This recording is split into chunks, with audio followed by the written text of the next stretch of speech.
大家好，我係 AI Gigi。有冇諗過雲端就好似一座中世紀古城堡一樣，裏邊有好多珍貴嘅寶藏，即係你嘅數據。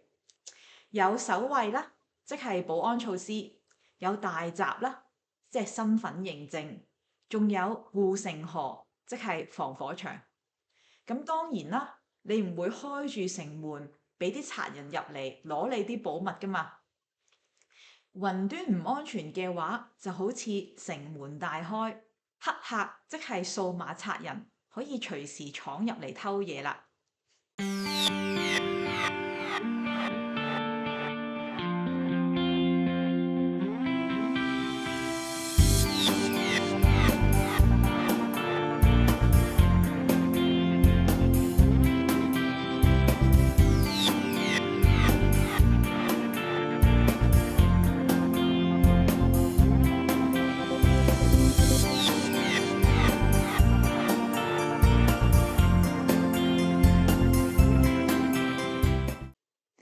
咁你又知唔知城堡最驚嘅唔係外敵，而係內鬼啊？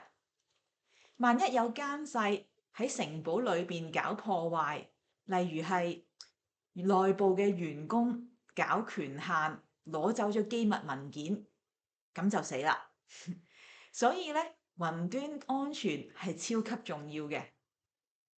咁點樣可以確保你嘅數碼城堡會俾人打劫呢？好簡單，你就要有多層嘅防禦啦。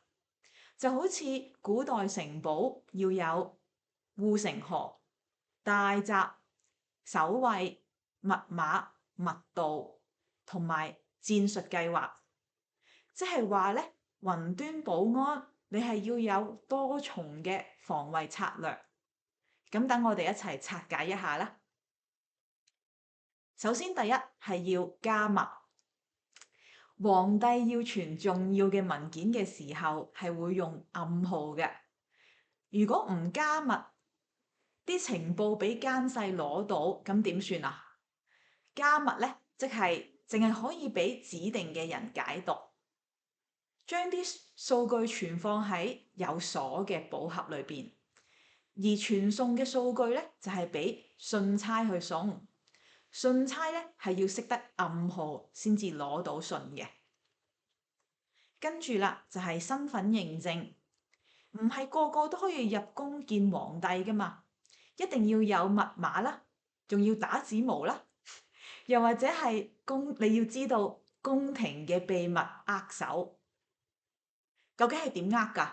一隻手握啊，一隻手指啊，兩隻手指啊，咁啊呢個就叫做宮廷嘅秘密握手啦。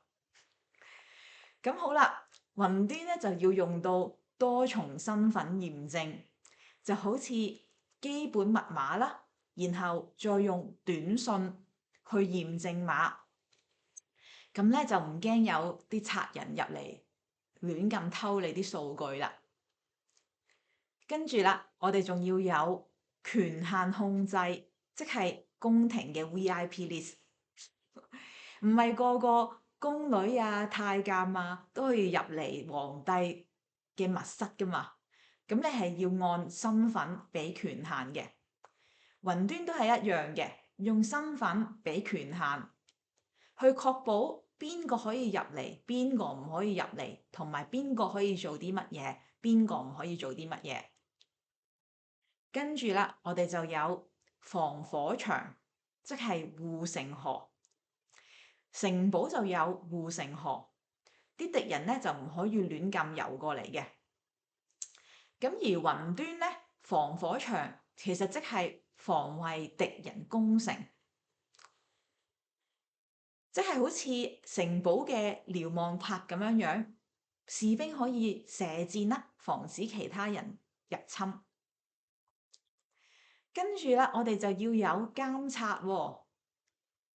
皇帝咧就會派啲探子去監察城內外有冇異動，雲端都係一樣嘅。監察系統咧就會幫你發現黑客，睇下有冇異常嘅行為。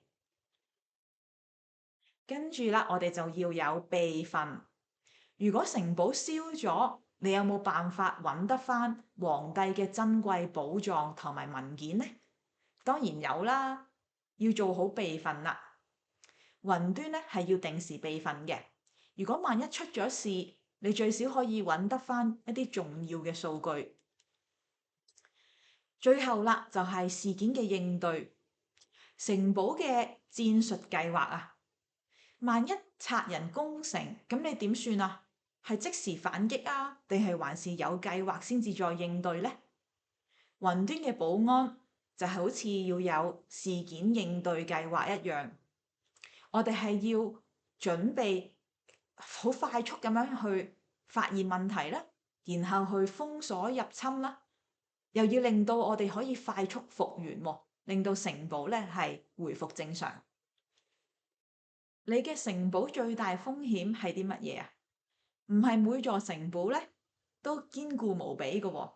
你知唔知最常見嘅漏洞係啲咩啊？就係錯誤嘅安全假設啦。